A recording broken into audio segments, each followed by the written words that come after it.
everyone, my name is Madhuri Gupta, working as an assistant professor in the Department of Computer Science, Chhattisgarh Swami Vivekanand Technical University, Bhilai. Today's topic is branch and bound. Before that, let us have a quick recap on our last video, alpha beta cutoff or alpha beta pruning. Alpha beta pruning is a technique used in game tree search algorithms, primarily in the context of games like chess, checkers or tic-tac-toe.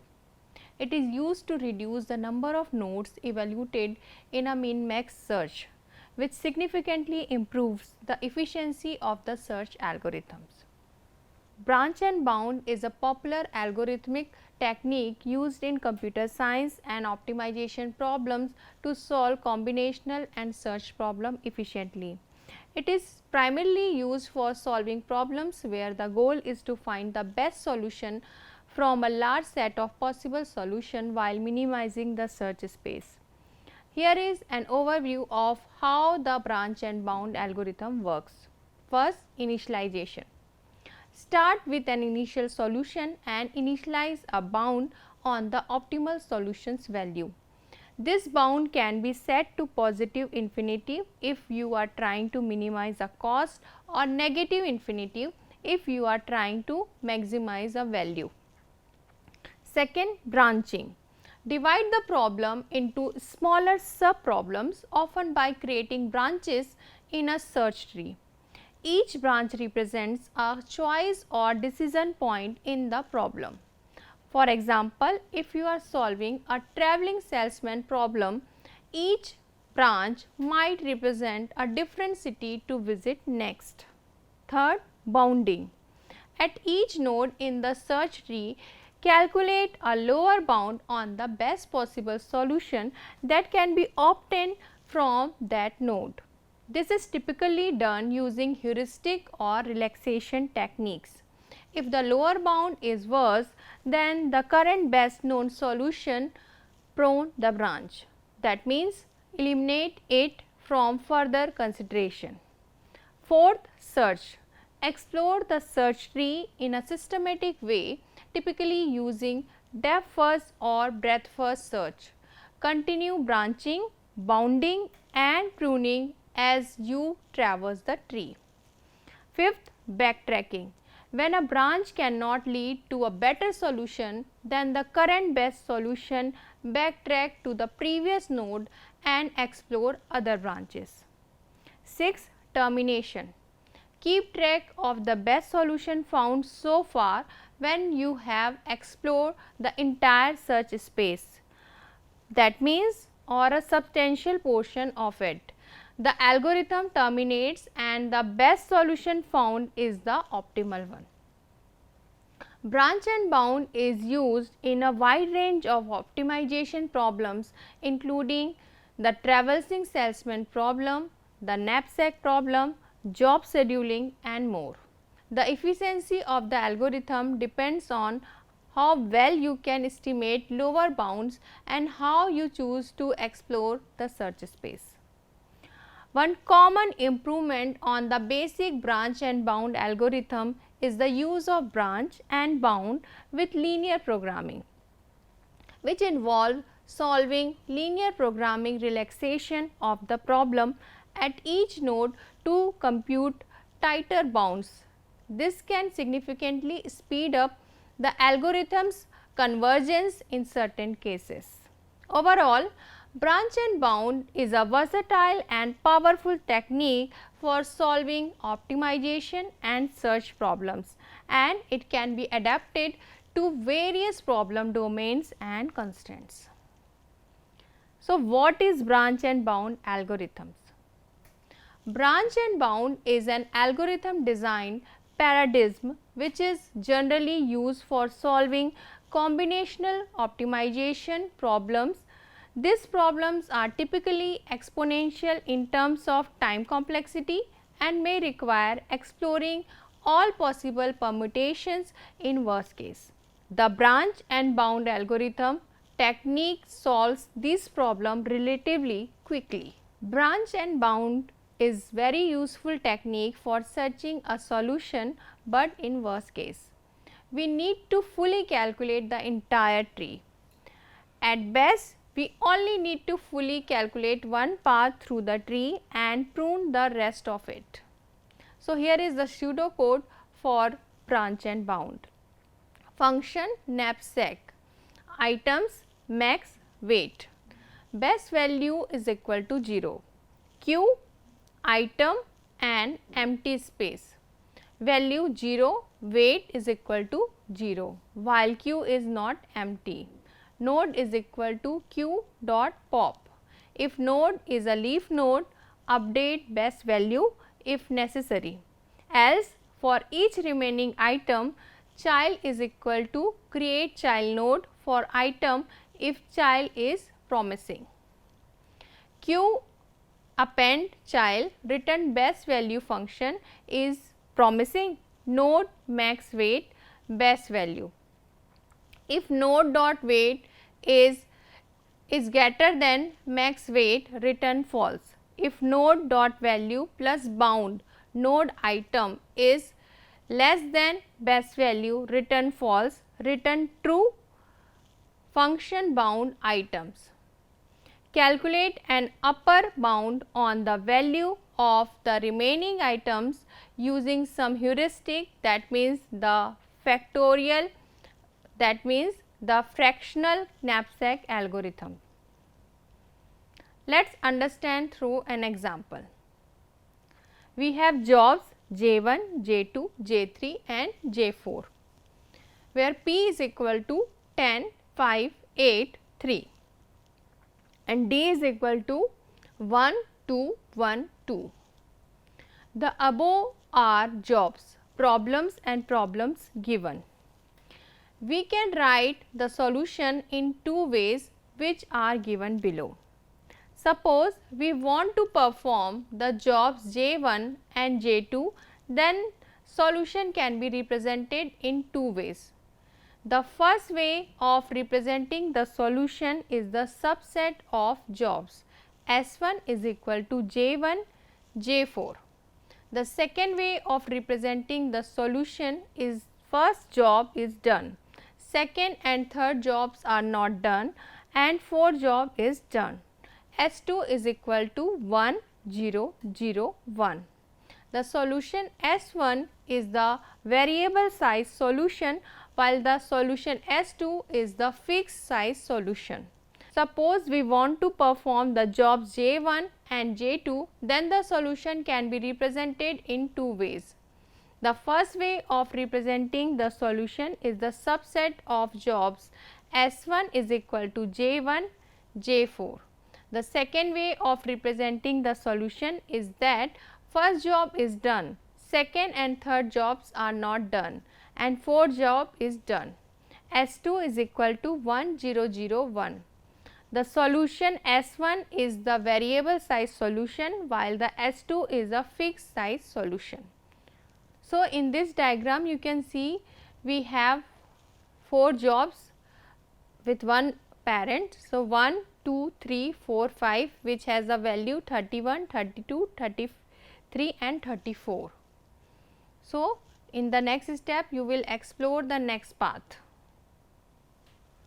In this case we first consider the first job, then second job and the third job and finally we consider the last job.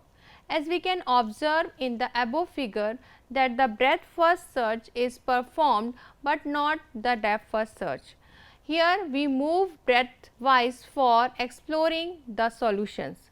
In backtracking we go depth wise, whereas in branch and bound we go breadth wise. Now one level is completed. Once I take first job, then we can consider either J2, J3 or J4. If we follow the route, then it says that we are doing jobs J1 and J4. So, we will not consider jobs J2 and J3. So, you can see in this diagram we have now we have to explore the second J2 level, where we have again explored the level in 6, 7, 8 which is the value 32, 33 and 34. Now we will consider the node 3. In this case, we are doing job J2. So we can consider either job J3 or J4. Here we have discarded the job J1. So you can see in this diagram we have explored another node 3. So we have got 9 and 10 which has the value 33 and 34. Now we will expand the node 4. Since here we are doing job 3, so we will consider only job J4. So you can see in this diagram we explored 4 value to we got the value 11. So we got the value of 11 is 34. Now we will expand node 6 and here we will consider the job J3 and J4. So you can see in this diagram we have explored the node 7 which has the value 14 and the heuristic value is 34. Now we will expand node 9 and here we will consider job J4. So you can see these changes in the diagram where we have explored the another node 9 which has the value 34 with the children 15, with the child 15. The last node, that is node 12, which is left to be expanded. Here we consider job J4. The above is the state space tree for the solution S1 is equal to J1 J4. So now we have another method, second method. We will see another way to solve the problem to achieve the solution S1. First we consider the node 1 shown as below. Now we will expand the node 1. After expansion, the state space tree would be appeared as on each expansion the node will be pushed into the stack shown as below.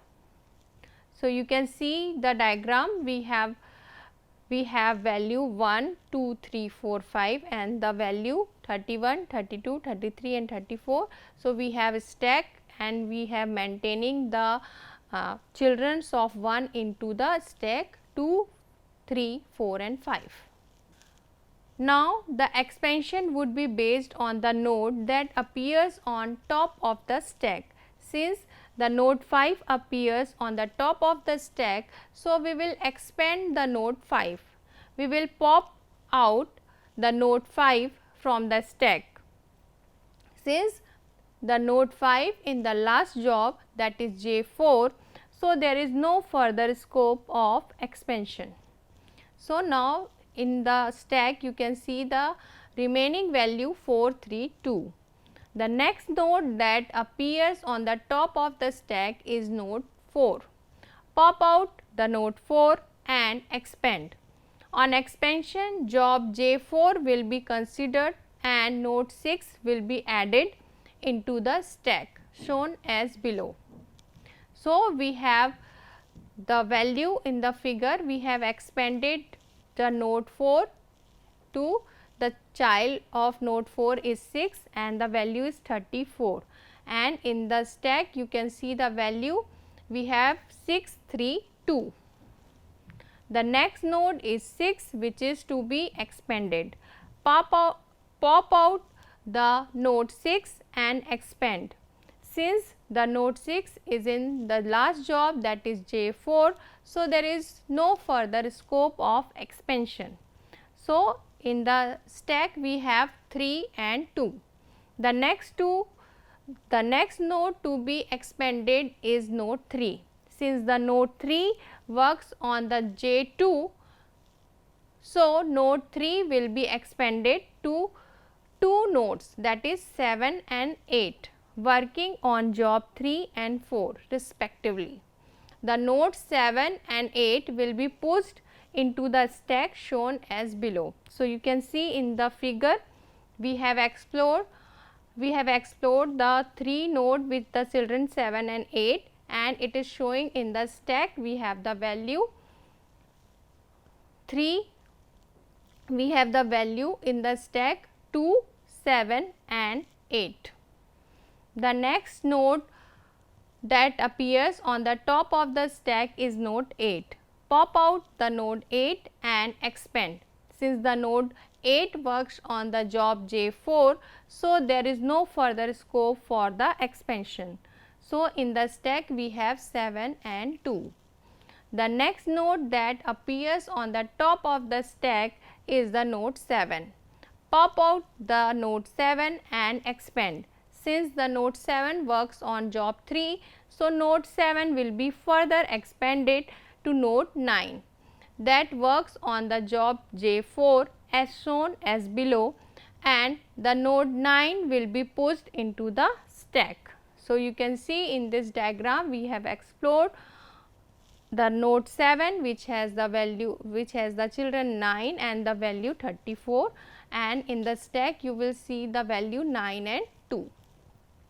The next node that appears on the top of the stack is node 9.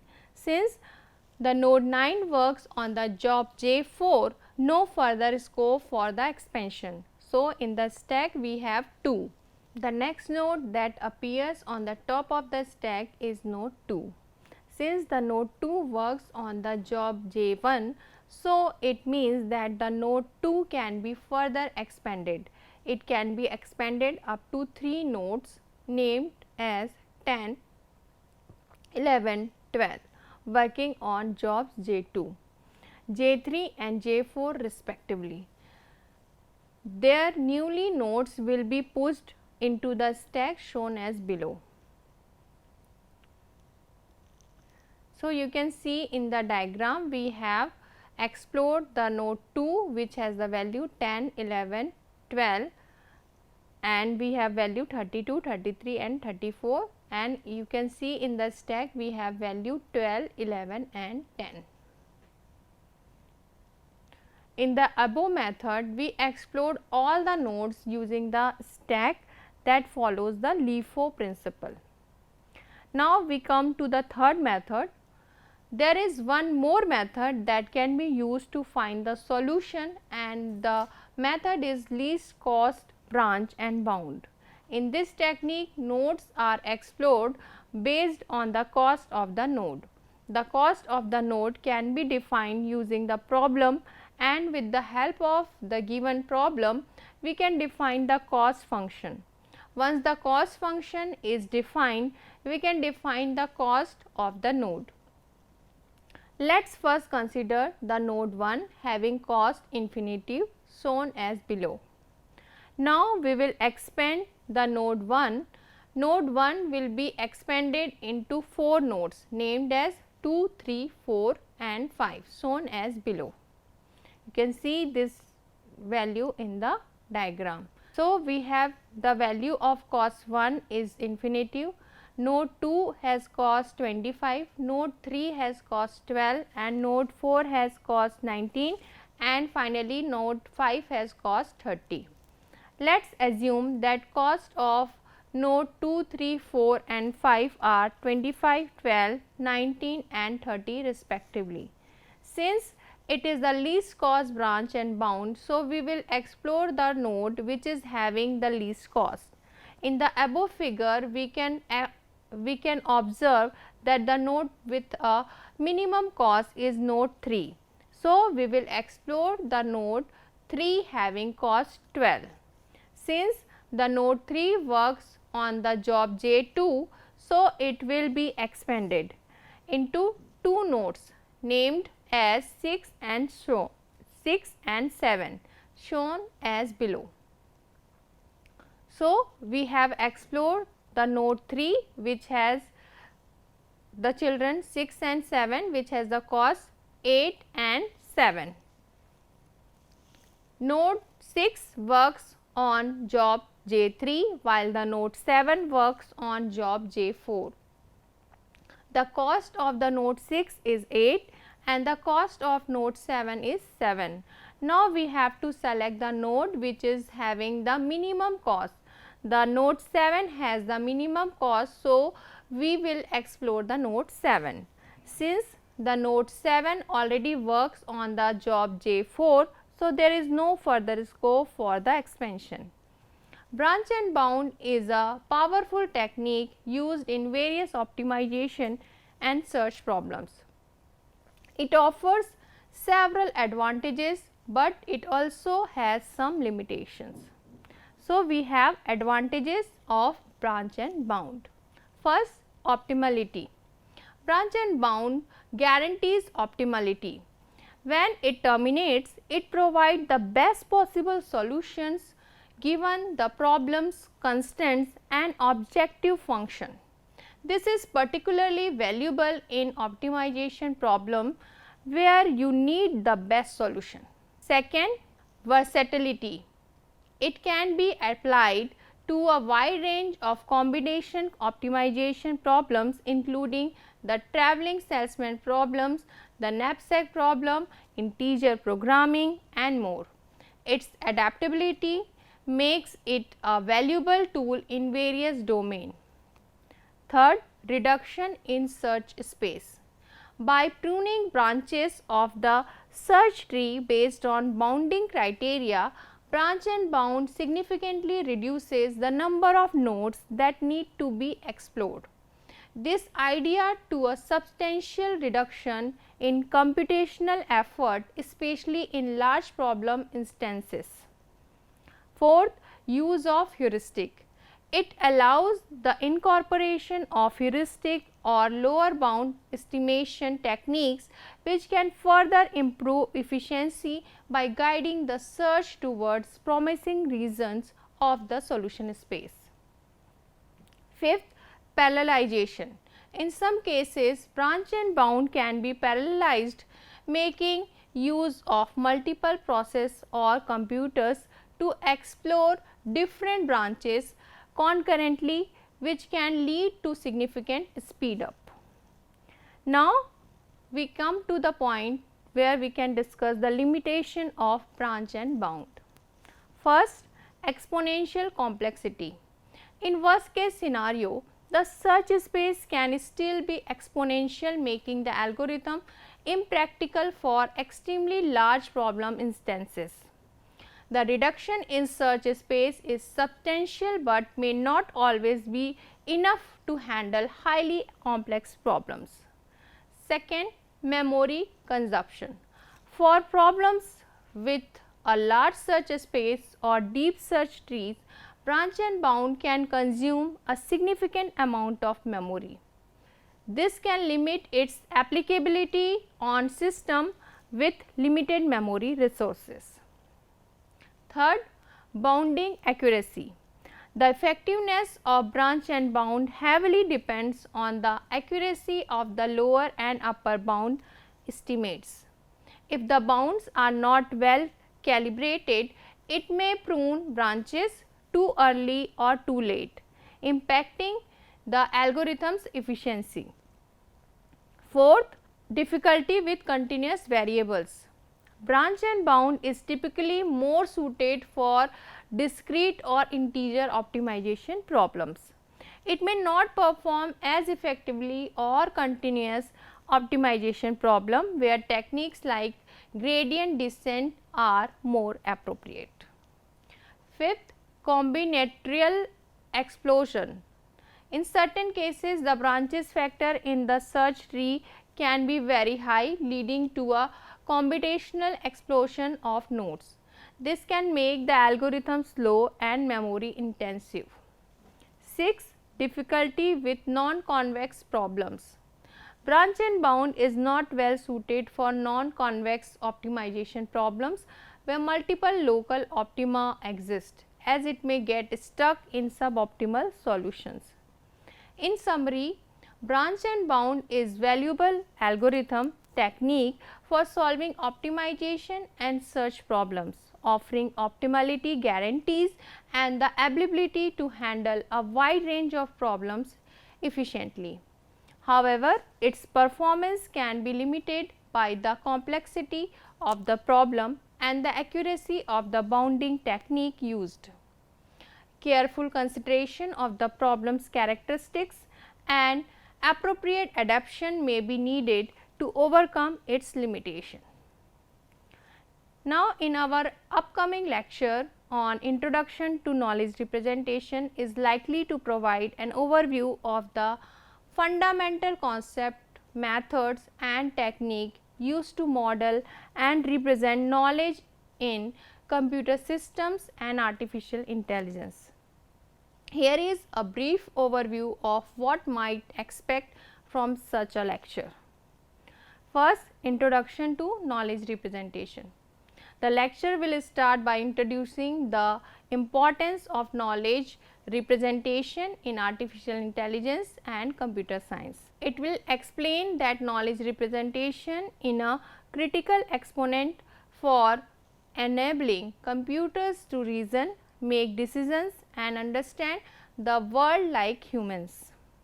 Second, types of knowledge. The lecture will discuss different types of knowledge including factual or declarative knowledge, procedural knowledge, how to knowledge and meta knowledge, that means knowledge about knowledge. Third, challenges in knowledge representation. It will highlight the challenges involved in representing real world knowledge in a formal and computational manner. Common challenges include dealing with uncertainty, handling incomplete information and representing complex relationships. Next, knowledge representation languages. The lecture may include various knowledge representation language and formalisms commonly used in AI, such as propositional logic, first order logic, semantic network, frames and ontologies. It will explain how these languages can be used to encode different aspects of knowledge. Semantic networks and graph based representation. The lecture might delve into semantic network as a graphical representation method, solving how nodes and edges can be used to represent concepts and relationships between them. It could also discuss knowledge graphs and their applications in representing structured data. Frames and object oriented knowledge representation. If time allow, the lecture may touch on frames as a way to represent structured knowledge including attributes, slots and inheritance. It may explain how frames are used in object oriented knowledge representation. Ontologies and semantic web. The lecture might introduce ontologies as a way to represent knowledge in a formal and standardized manner. It would discuss their relevance to the semantic web and the development of the World Wide Web Consortium W3C. Resources Description Framework RDF and Web Ontology Language OWL. Applications and use cases. The lecture may provide examples of real world application of knowledge representation such as natural language processing, expert systems and intelligent agent. Further directions. It might touch on current trends and further direction in knowledge representation including machine learning approaches and the integration of symbolic and sub-symbolic AI techniques. Overall, an introductory lecture on knowledge representation aims to provide students with a fundamental understanding of how knowledge is structured, stored and manipulated in AI systems, setting the stage for more advanced studies in artificial intelligence and related fields. So, thank you for watching and we will see you in the next lecture.